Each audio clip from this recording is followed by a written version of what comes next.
Okay, നമ്മൾ അവിടെ നിന്ന് കുറച്ചിങ്ങോട്ട് മാറി. ഇനി ആ പാമ്പിന്റെ കൂട്ടത്തിൽ വേറെ ഏതെങ്കിലും അമ്മയോ അച്ഛനോ ആരെങ്കിലും വന്നാലോ? അങ്ങനത്തെ ഒരു കുടുംബ ജീവിതം, ഫാമിലി ലൈഫ് പാമ്പുകൾക്കില്ല. അവരാകെ ആ 2 സമയങ്ങളിൽ, ഒന്ന് എണ്ണ ചേരുന്ന സമയം, അല്ലെങ്കിൽ ഈ പറഞ്ഞ പോലെ ഫൈറ്റ് ചെയ്യണ സമയത്ത്, ആ സമയത്ത് മാത്രമേ ഇവർ വരുള്ളൂ. ബാക്കി സമയങ്ങളിൽ ഇവർ യാതൊരു ബന്ധമില്ല. നമ്മൾ പണ്ട് പറയില്ലേ, ഉത്സവപ്പറമ്പിൽ വെച്ച് കണ്ട ബന്ധം പോലും ഇല്ല പറയില്ലേ,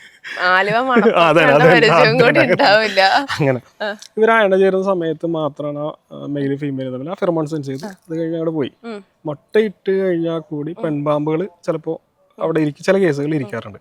ആൺപാമ്പ് അതിന്റെ വഴിക്കും, പെൺപാമ്പ് മുട്ട വിരിഞ്ഞ് കഴിയും. ചിലപ്പോൾ മുട്ടയിട്ട് കുറച്ച് ദിവസം കഴിയുമ്പോൾ പെൺപാമ്പ് പോകും. തന്നെയാണ് മുട്ട വിരിയുന്നത്. മുട്ട വിരിഞ്ഞാൽ ഇവർ പലതും പല വഴിക്കാണ്. അന്ന് ജനിച്ച അന്ന് മുതൽ, അതും കൂടി പറഞ്ഞാൽ, ജനിച്ച അന്ന് മുതൽ എനിക്ക് പാമ്പുകൾക്ക് ഒറ്റയ്ക്ക് പോരാണ്. അവർക്ക് വിഷമുണ്ട്. കുഞ്ഞു പാമ്പുകൾക്ക് വിഷമുണ്ട്. കുഞ്ഞു പാമ്പുകൾക്കുണ്ട് നല്ല വിഷമുണ്ട്.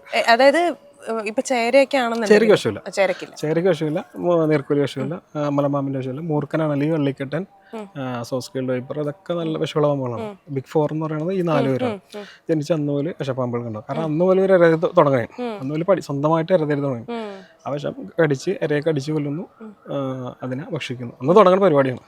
മിക്കവാറും വിചാരം ചെറിയ കുഞ്ഞു പാമ്പുകൾക്ക് വിഷമില്ലാന്ന്. അതിന്റെ പ്രശ്നം കൂടി എന്ന് വെച്ചാൽ വലിയ പാമ്പുകൾക്ക് ഇവരുടെ വെനം ഗ്ലാൻഡ്, അതായത് പല്ലിന്റെ പുറകിലാണ്, അതിന് പറഞ്ഞ കംപ്രസർ ഉണ്ട്. ആ കംപ്രസറാണ് ഈ വിഷം. അതെങ്ങനെ കൺട്രോൾ ചെയ്യണം എന്നുള്ളത് വലിയ പാമ്പുകൾക്ക് അറിയാം. ഈ ചില വലിയ പാമ്പുകളുടെ കടിയിൽ മിക്കവാറും ചിലർക്ക് ഡ്രൈ ബൈറ്റ് വരാറുണ്ട്. എന്റെ വീട്ടിൽ എന്റെ ഉമ്മക്ക് കടിയിട്ടാണ്. അങ്ങനെയാണ് ഇതിലോട്ട് വന്നത്. പിന്നെ പറഞ്ഞുതരാം. കടിക്കുന്ന സമയത്ത് എത്ര ഇഞ്ചക്ട് ചെയ്യാൻ തീരുമാനിക്കുന്നതാണ്. ഇപ്പൊ വലിയ പാമ്പുകൾ കുറച്ചുകൂടി കൺട്രോൾഡ് ആയിരിക്കും അല്ലേ? വലിയ പാമ്പുകൾ എന്ന് വെച്ചാൽ അവരുടെ വിഷം ഇഞ്ചക്ട് ചെയ്യാൻ വേണ്ടിയുള്ള, അതായത് നമ്മുടെ അവരുടെ വെനംഗ്ലാൻഡിന്റെ പുറകിൽ ഒരു കംപ്രസർ ഉണ്ട്. അത് വെച്ച് എത്ര ഇഞ്ചക്ട് ചെയ്യണം, അതായത് ഇരയുടെ വലിപ്പം അനുസരിച്ച് അത് ഇഞ്ചക്ട് ചെയ്യും. അതിപ്പോൾ ഇരയല്ല, അത് വേണ്ടാന്നുണ്ടെങ്കിൽ അവർ ഇഞ്ചക്ട് ചെയ്യൂല. ഡ്രൈ ബൈറ്റുകളുടെ കേസ് വരാറുണ്ട്. അങ്ങനെ പാമ്പ് കടിച്ചാലും വിഷം കയറാത്ത കേസിന് ഡ്രൈ ബൈറ്റ് എന്ന് പറയാം. കുഞ്ഞു പാമ്പുകളുടെ കേസിൽ എന്ന് വെച്ചാൽ ഇവർക്ക് ആ ഒരു കൺട്രോൾ ഇല്ല. അവർ കടിക്കുന്ന സമയത്ത് എത്ര വിഷമുണ്ടോ അത് മുഴുവൻ കുത്തിക്കയറ്റും. ആളുകൾ വിചാരം കുഞ്ഞു പാമ്പുകൾക്ക് വിഷമില്ല, വിഷമുണ്ട്, അത് നമുക്ക് ഡേഞ്ചറാണ്. ഇപ്പോൾ ചില കേസുകളിൽ ഹോസ്പിറ്റലിൽ പോയിട്ട് രക്ഷപ്പെടുന്നത് കൃത്യമായ ചികിത്സ കിട്ടുന്നതുകൊണ്ടും, പിന്നെ ചില കേസിൽ കടി കിട്ടിയാലും ഈ ഡ്രൈ ബൈറ്റ് ആയതുകൊണ്ടാണ്. അപ്പൊ കുഞ്ഞുങ്ങളെ ശരിക്കും സൂക്ഷിക്കണം. കുഞ്ഞുങ്ങളാണ് ഇപ്പൊ എല്ലായിടത്തും കയറി വരുന്നത്. ഇപ്പൊ ഇവിടെ ഒരു കുഞ്ഞു പാമ്പായിരുന്നു വീടുകളുടെ അകത്ത് കയറി വരുന്നത്. നമ്മള് പേജിൽ തന്നെ മിക്കവാറും ലൈവ് ഇടാറുണ്ട്. ലൈവ് ഇടുന്നതെന്ന് വെച്ചാൽ എങ്ങനെ വരുന്നു, വരാനുള്ള സാധ്യത എന്താണ്, അതിനുവേണ്ടിയാണ് പേജ്. ആളുകൾക്ക് പാമ്പുകളെ തിരിച്ചറിയാം, എങ്ങനെ വീടിന്റെ അകത്ത് വരും, എവിടെയൊക്കെ സൂക്ഷിക്കണം എന്നറിയാൻ വേണ്ടി തന്നെയാണ് ആ പേജ് വെച്ചേക്കുന്നത്. അതിലെല്ലാ ദിവസവും കിസ് ഉണ്ട്, ഡെയിലി കിസ് ഉണ്ട്.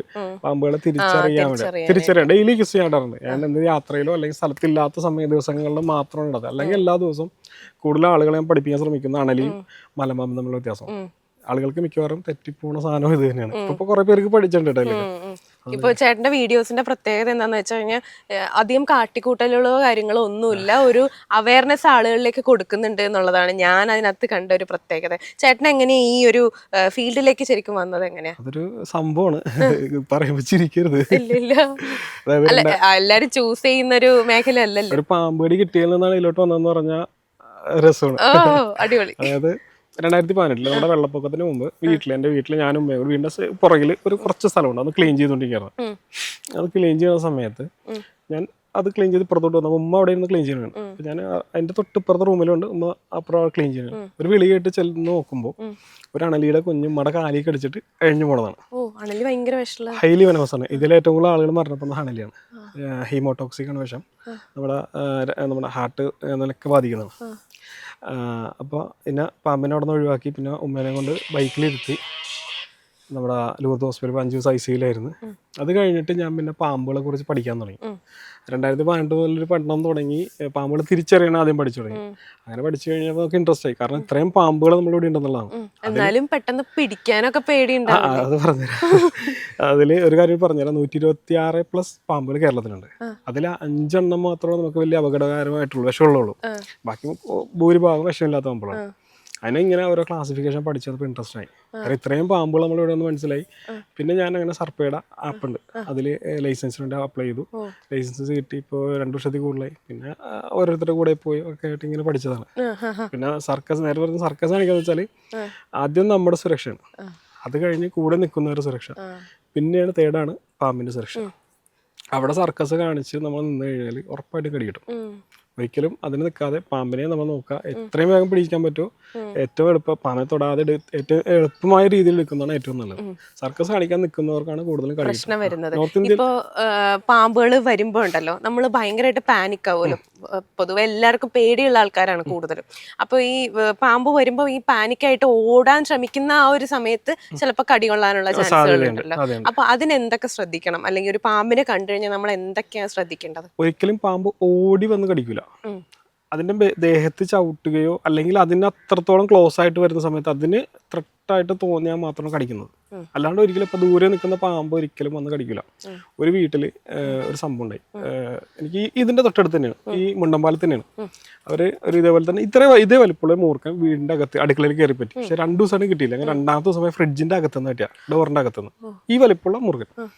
അവർ പറയണ അതിനെ ആദ്യത്തെ ദിവസം കണ്ടപ്പോൾ കൊച്ചു കുഞ്ഞാണ് നടുക്ക് ഇങ്ങനെ ഹാളിലിരിക്കണം. പാമ്പ് വന്നിട്ട് അമ്മ ഓടി ആദ്യം ജനൽമ തൂങ്ങിന്നു.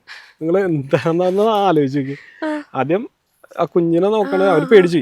ഇങ്ങനത്തെ അവസരങ്ങൾ ജീവിതത്തിൽ വല്ലപ്പോഴും വരുള്ളൂ. എങ്കിലും എങ്ങനെ കൈകാര്യം ചെയ്യുന്നുള്ളത് നമ്മുടെ ബോധത്തിലുള്ള ആ ഒരു കാര്യം. വേറൊരു കേസ് എന്ന് വെച്ചാൽ നമ്മുടെ കണ്ടെയ്നർ റോഡ് മഞ്ഞുമലി, അത് ഇതേപോലെ തന്നെ വീടിൻ്റെ വർക്ക് ഏരിയയിൽ എൻ്റെ ബാത്ത് ഡബിലിട്ട് കുഞ്ഞിനെ, ചെറിയ ഡബിലെ കുഞ്ഞിനെ, അതിനെ കുളിപ്പിക്കാൻ വേണ്ടി അത് എടുക്കാൻ വേണ്ടി പോയപ്പോൾ മൂർക്കൻ, അത് വലിയ മൂർക്കനാണ്, 10 ഉയർത്തി വന്നു. ഇവർ ഓടി ബാത്റൂമിൽ കയറി വാലടച്ചു. കുഞ്ഞില്ല. ഇപ്പോഴും അവർ ഇടയ്ക്കെനിക്ക് മെസ്സേജ് അയക്കുന്നതാണ്. അവർ കഴിഞ്ഞ ദിവസം പറയുകയാണെങ്കിൽ അന്ന് ആ കുഞ്ഞിൻ്റെ അടുത്ത് ഉണ്ടായിരുന്നെങ്കിൽ തീർച്ചയായിട്ടും അവനെ തല്ലിക്കൊല്ലും. അത് ഓരോരുത്തർ അന്നേരം ഒരു തീരുമാനമാണ്. നമ്മൾ എന്താ ചെയ്യണമെന്ന് വെച്ചാൽ പാമ്പ് വരാനുള്ള സാധ്യതകൾ ഒഴിവാക്കാം. വീടിനോട് ചേർന്ന് ഫുഡ് വേസ്റ്റുകളൊക്കെ ഇടുമ്പോഴാണ് എലി വരും, എലിനെ പിടിക്കാൻ പാമ്പ് വരും. ഇന്നിപ്പോൾ അതിൻ്റെ അകത്ത് കയറിയത് അതിൻ്റെ ഇര തേടി വന്നതാണ്. അത് ഒഴിവാക്കാം. അപ്പോൾ വീടിൻ്റെ അകത്ത് പാമ്പിനെ കണ്ടാൽ നിങ്ങൾക്ക് സർപ്പയുടെ വോളണ്ടിയേഴ്സിനെ വിളിക്കാം. വെളുത്തുള്ളി മണ്ണെണ്ണ അത് ചതച്ചിട്ടൊന്നും ഒരു കാര്യമില്ല. അത് ഞാൻ ചോദിക്കാൻ വരുമായിരുന്നു. കാരണം എൻ്റെ വീട്ടിലൊക്കെ പണ്ട് ഇങ്ങനെ പാമ്പ് പറമ്പുള്ളതാണ്. അപ്പോൾ അച്ചാമ്മയൊക്കെ പറഞ്ഞു കേട്ടിട്ടുണ്ട് ഇങ്ങനെ പാമ്പ് വരാതിരിക്കാൻ വെളുത്തുള്ളി ഇങ്ങനെ ചതച്ച്. 2 കാര്യം പറഞ്ഞുതരാം. റേഷൻ കടയുടെ അകത്ത് മണ്ണെട്ടാങ്കിൻ്റെ ഇടയിൽ നിന്ന് പാമ്പിനെ എടുത്തിട്ടുണ്ട്. പിന്നെ നമ്മുടെ അളിയന് ഹോൾസെയിലാണ്, അവരുടെ വെളുത്തുള്ളി വെക്കുന്ന ചാക്കിന്റെ ഇടയിൽ നിന്നാണ് അണലീനെ വിൽക്കാറ് അവർക്ക് കിട്ടുന്നത്. ഇത്രയും വലിയ എക്സാമ്പിൾ എനിക്ക് എൻ്റെ ഇല്ല. ഇതാണ് കൃത്യമായിട്ടുള്ള കാര്യം. ഇതൊക്കെ എവിടെന്ന് ഇങ്ങനെ ഈ ഒരു കാര്യങ്ങളൊക്കെ ഉണ്ടായത്? അതായത് ഈ വെളുത്തുള്ളി ചതച്ച പാമ്പ് ആരോ ഉണ്ടാക്കിയിട്ട്, അതായത് ലോക്ക്ഡൌൺ ടൈമില് മറ്റേ കർപ്പൂരവും മറ്റേ ഏതോ ഒരു എണ്ണയും കൂടി മറ്റേ നമ്മുടെ ഗുഡ് നൈറ്റിന്റെ ആ ലിക്വിഡിന്റെ അതിലൊഴിച്ചു കഴിഞ്ഞാൽ കൊതുക് പോകുമെന്ന് പറഞ്ഞു. ആയുർവേദ കടകളിൽ മുഴുവൻ ആ എണ്ണയും തീർന്ന് കർപ്പൂരവും തീർന്ന്, പക്ഷെ കൊതുക് മാത്രം പോയില്ല. ആരോ ഒരാള് ഫേസ്ബുക്കിൽ എഴുതിയിടുന്നു. അന്ന് ഫേസ്ബുക്കില്ല, അതേപോലെ അന്ന് ആരോ പറഞ്ഞു വിട്ട കാര്യമാണ്. പക്ഷെ ഇത് കൊണ്ട് വലിയ കാര്യമായിട്ടുള്ള ഗുണമില്ല. മണ്ണെണ്ണ ഒഴിച്ചാൽ അതിന്റെ ദേഹത്ത് പൊള്ളലുണ്ടാവും എന്ന് മാത്രമേ ഉള്ളൂ. അത് കഴിയുമ്പോൾ അത് മാറുകയും ചെയ്യും, വേറെ ഗുണമൊന്നുമില്ല. ഇപ്പൊ ഈ ചൂട് കൂടുതലുള്ള ഒരു സമയമാണല്ലോ, അതായത് പുറത്തേക്ക് ഇറങ്ങിയാലേ ചൂടാണ്. അപ്പൊ ഇവർക്കും അത് എഫക്ട് ചെയ്യുന്നുണ്ടാവുമല്ലോ. അപ്പൊ എങ്ങനെയാ അവര് ഇര തേടി പുറത്തേക്ക് വരാനുള്ളത്? കാടുകളിൽ നിന്നും പുറത്തേക്ക് വരുന്ന ഒരു സാഹചര്യം ഉണ്ട്, വീടിന്റെ അകത്ത് സേഫ് ആയിട്ടുള്ള ഒരു രീതിയിൽ ഇരിക്കുന്ന ഒരു സാഹചര്യം കൂടെയുണ്ട്. അതെങ്ങനെയാ? അത് നമ്മുടെ ബാത്റൂമിനോട് ചേർന്ന സ്ഥലങ്ങളിൽ തണുപ്പുണ്ടാവും. തണുപ്പ് തേടി ആ ഭാഗങ്ങൾ വരും. ബാത്റൂമിനൊക്കെ പുറത്തോട്ടുള്ള പൈപ്പ് ക്ലോസ്, അതായത് ഒരു വെള്ളമായ സെപ്പറേറ്റ് പൈപ്പുള്ള സ്ഥലങ്ങളൊക്കെ ഉണ്ട്. അതിൽ കൂടെ കയറി അകത്ത് കയറാം. അവിടെയാണ് കൂടുതലും തണുപ്പുള്ള സ്ഥലങ്ങളിൽ. പിന്നെ നല്ല തണലുള്ളടത്ത് വല്ലതും ചാരിയൊക്കെ വെച്ചിട്ടുണ്ടെങ്കിൽ എവിടെയില്ല. ഇപ്പൊ ആ എക്സാമ്പിൾ ആ മൂലക്ക് കുറച്ച് സാധനങ്ങൾ മരങ്ങളൊക്കെ കൂട്ടി വെച്ചാൽ അതിൻ്റെ ഇടയിലൊക്കെ കയറിയിരിക്കും. അവർ ആ ഒരു ടെമ്പറേച്ചർ ഇപ്പോഴും 28-30 ഡിഗ്രി 28-30 ഡിഗ്രി ഇങ്ങനെ കീപ്പ് ചെയ്യുന്ന രീതിയിൽ അവർ എപ്പോഴും ആ ഭാഗങ്ങളിലുണ്ടാവും. പിന്നെ